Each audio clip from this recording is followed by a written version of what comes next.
Hi children, let us continue with the chapter Agriculture in India. Hi children, welcome to Geography class. Let us continue with chapter 9 Agriculture in India. So today we are continuing with the problems of agriculture in India. Now let us see some points children. See, unreliable, seasonal, unequal distribution of rainfall is one important problem of Indian agriculture. There are vagaries of monsoon because we do not know when it will come. Sometimes it will come very late, sometimes it will come very early. So we cannot depend upon that. So what is the solution for that? See, solution. Solution is we have to provide what? Irrigation facilities.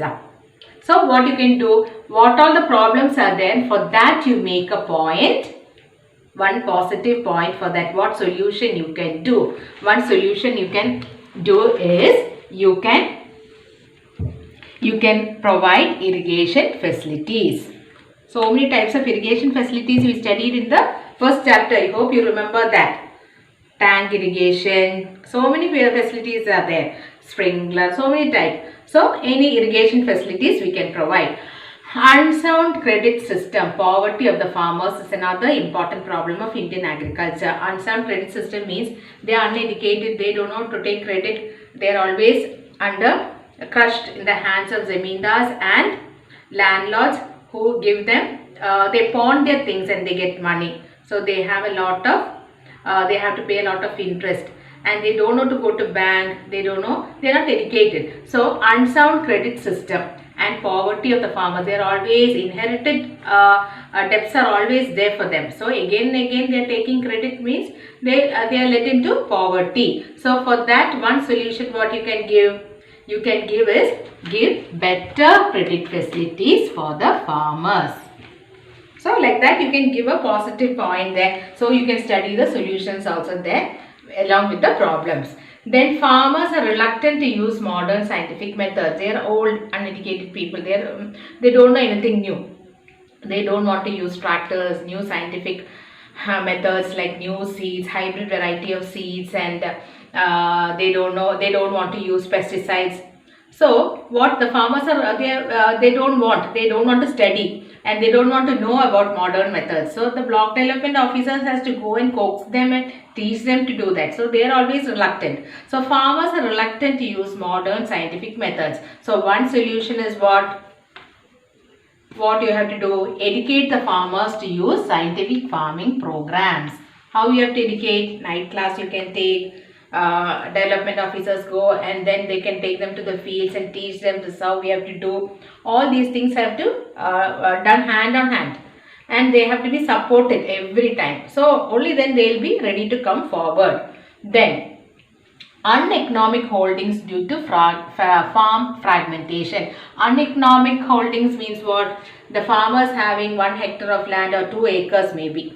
He is having 10 children or 6 children. Then when he fragments a land, he will get a very small holding. And uneconomic holdings, he cannot use tractor, he cannot take credit from the bank and invest such a lot of money because the yield which he gets will be less.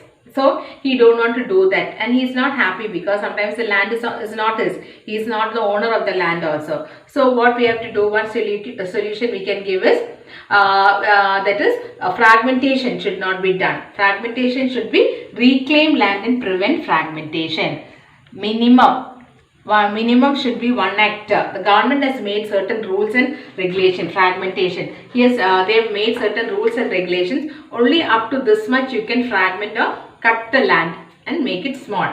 And reclaim land, that is big tycoons like so many companies are there, estates. They just encroach and take away the land of the farmers who are uneducated and they don't have any power. So they ill-treated and they cannot do anything. So what the government has to do is, government has to reclaim the land from these people and then give them the land. Recently newspapers and all we saw how the chief minister sent collectors and all and they have reclaimed such a lot of land and they gave it to the farmers. Farmers are very happy when they have their own land. They are ready to till, they are ready to invest and he gets a lot of yield. He can sell and pay the pay the credit of the bank. Otherwise, he has to give everything to the landlord and he is always in debt.